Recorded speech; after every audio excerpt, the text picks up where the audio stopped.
So there's a frequent fear among spiritual seekers about if I relax the mind, or if I engage in deep self-inquiry and turn all my attention inward towards the source, which is aware of all the thoughts and actions, who's going to do all the things that need to get done? Who's going to figure things out? Who is going to decide what the best course of action is?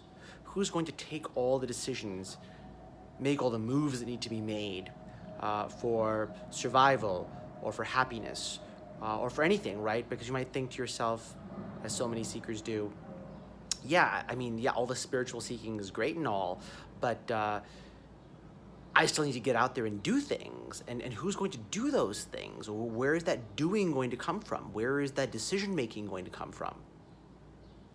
But there's a great and extraordinary paradox which is at the heart of spiritual truth, which is that all doing, even right now, even when you think you are in control of your actions, even when you think that you are taking important decisions, all of it is happening essentially by magic.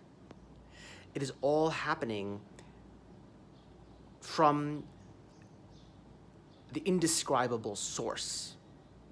All of it is being generated from there. There's simply a misconception that we have that I am doing it, that it requires my effort. And what's paradoxical is that when the magic goes through this misconception, it produces less interesting results, really.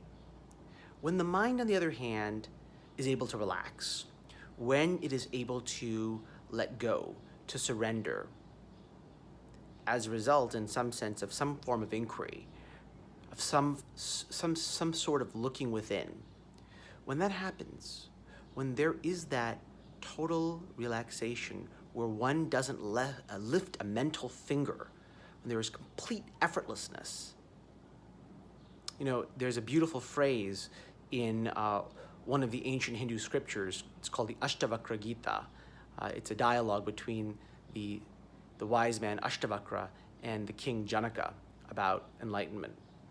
And Ashtavakra says, the one for whom even blinking is a bother, someone that, you might say lazy in a sense, that relaxed actually is really what it is. It's not laziness. That person is happy and nobody else. So at that level of relaxation, that level of utter, total delight in just being, what happens is strangely enough, creation happens. It doesn't necessarily happen in the way that you would expect it to.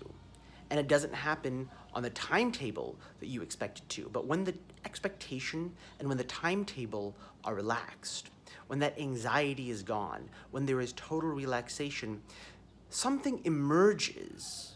When it emerges, how it emerges, what it does, no one can say.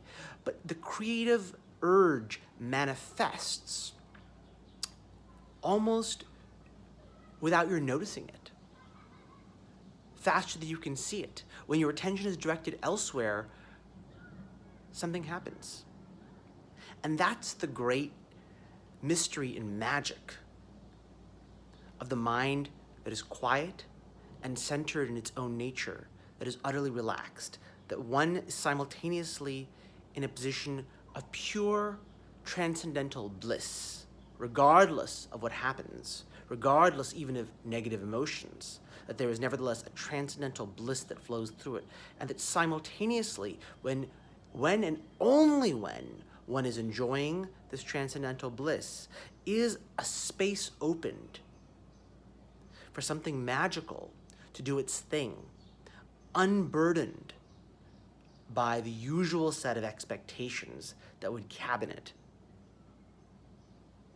So try this. You'll find it out to be true, only I will say try it with this one caveat, which is that you can't keep watching it. You can only notice it in retrospect, right? It's like the idea of a watched pot never boils, or someone who's trying to go to sleep can never go to sleep.